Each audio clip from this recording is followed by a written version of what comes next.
बांबोरी घाटात अनोळखी इसमाचा आढळला मृतदेह, परिसरात खळबळ. राहुरी अहिल्यानगर तालुक्यातील डोंगरगण हद्दीमध्ये बांबोरी घाटातील खोल दरीत खताच्या गोणीमध्ये बांधलेल्या अवस्थेत अज्ञात पुरुषाचा मृतदेह आढळून आल्यामुळे एकच खळबळ उडाली. हत्येनंतर मृतदेहाची विल्हेवाट लावण्याच्या हेतूने बांबोरी घाटात मृतदेह खोल दरीमध्ये फेकून दिला असावा असा अंदाज पोलीस सूत्रांकडून व्यक्त करण्यात येतोय.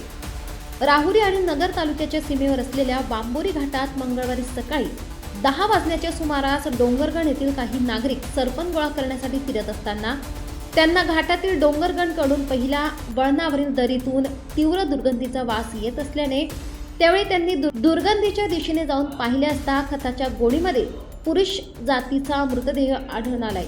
सदर घटनेची माहिती डोंगरगणचे सरपंच यांना देऊन त्यानंतर MIDC पोलिसांना कळविण्यात आले. घटनेचे गांभीर्य लक्षात घेऊन अहमदनगरचे जिल्हा पोलीस उपअधीक्षक गिरीश वमने यांनी भेट देऊन पाहणी केली.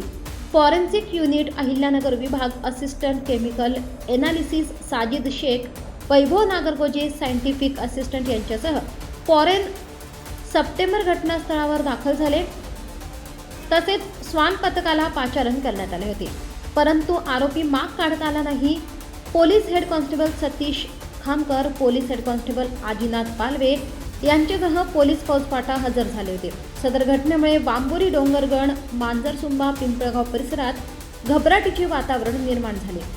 मयत व्यक्ती कुठली आहे याचा तपास लावण्यासह घटनेतील आरोपींचा शोध लावण्याचे आवाहन पोलिसांसमोर उभे आहे. बांबोरी घाटामध्ये आपल्याला एक अनोळखी पुरुषाचा मृतदेह 2 गोण्यांमध्ये भरलेल्या स्थितीमध्ये आढळून आले आणि त्या अनुषंगाने आपण आता त्याच्यावरती पुढील त्या मयताची ओळख पटवून प्रकार कोणाकडून घडलेला आहे, कोणाची संगत असण्याची दाट हे कोणाकडून घडलंय हे आपण निष्पन्न करण्यासाठी आता प्रयत्न करत आहोत.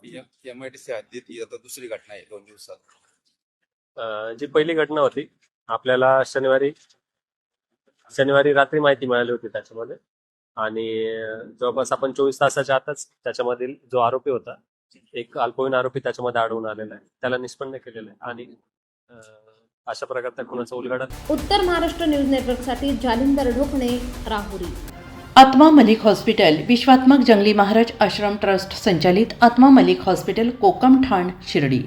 नाशिकचे सुप्रसिद्ध नेफ्रोलॉजिस्ट, किडनी विकार आणि किडनी प्रत्यारोपण तज्ज्ञ doctor Parth Devgaonkar, MD medicine, DNB nephrology, ESE nephrology, European renal association EDTA दर महिन्याच्या 2ऱ्या आणि 4थ्या बुधवारी आपल्या आत्मा मलिक हॉस्पिटलमध्ये उपलब्ध राहतील. तरी कृपया गरजू रुग्णांनी याचा लाभ घ्यावा. किडनी संबंधित विकारांची लक्षणे खालीलप्रमाणे: सकाळी उठल्यावर डोळ्याभोवती सूज येणे, चेहऱ्या किंवा पायावर सूज येणे, रक्तदाब किंवा मधुमेहाचा किडनी विकार, तरुणपणी उच्च रक्तदाब, रक्तातील युरिया क्रिएटिनचे प्रमाण वाढणे, लघवीमध्ये रक्त किंवा प्रोटीन जाणे, लघवी करताना त्रास होणे. शिर्डी कोपरगाव रोड, कोकमठाण, कोपरगाव. नंबर